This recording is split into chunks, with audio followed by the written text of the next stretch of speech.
بسم اللہ الرحمن الرحیم۔ السلام علیکم پیارے بچوں، کیسے ہیں آپ؟ یقیناً ٹھیک ہوں گے، تندرست ہوں گے۔ پیارے بچوں، آپ جانتے ہیں ہم پڑھ رہے ہیں اردو اور جماعت ہے ہماری چہارم۔ آج ہم نے سبق نمبر 13 پہ بات کرنی ہے۔ آپ کی درسی کتاب کے 13ویں سبق کا عنوان ہے حضرت ابو بکر صدیق رضی اللہ تعالیٰ عنہ خدمت خلق کی روشنی میں۔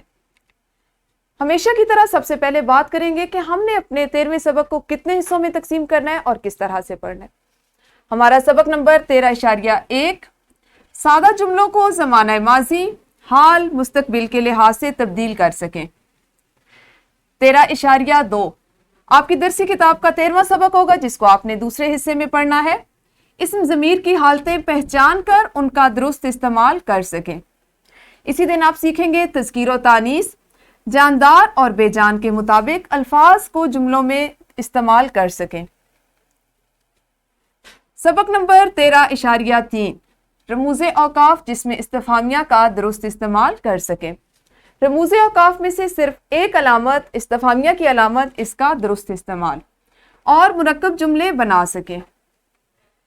سبق نمبر 13.4 نظم و نثر کو پڑھ کر نتیجہ اخذ کر سکیں اور کسی بھی واقعے یا کہانی کو اپنے لفظوں میں استعمال کر سکیں۔ سبق نمبر 13.5 نظم و نثر کو پڑھ کر نتیجہ اخذ کر سکیں اور کسی بھی واقعے یا کہانی کو اپنے لفظوں میں استعمال کر سکیں۔ یہ وہ حاصلات تعلم ہیں جس کو ہم سبق نمبر 4 اور 5 یعنی 13ویں سبق کے چوتھے اور 5ویں 2 حصوں میں پڑھیں گے، اور وجہ کیا ہے کہ ہم اپنے متن کو 2 حصوں میں تقسیم کرتے ہوئے پڑھیں گے۔ یوں آپ نے ان 2 حاصلات تعلم کو 2 اسباق میں یعنی اس سبق کے 2 حصوں میں پڑھنا ہے۔ سبق نمبر 13.6 ہوگا خرید و فروخت کے حوالے سے آویزاں فہرست پڑھ سکیں۔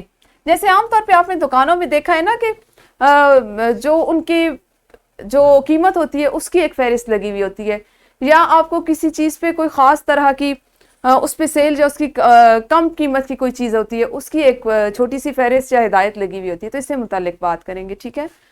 یوں 6 دنوں میں آپ نے 13ویں سبق کو پڑھنا ہے۔ کم و بیش ہمارا ایک ہفتہ یا اس سے 1-2 دن زیادہ لگیں گے اس سبق میں، اور ہمارا 13واں سبق پورا ہو جائے گا۔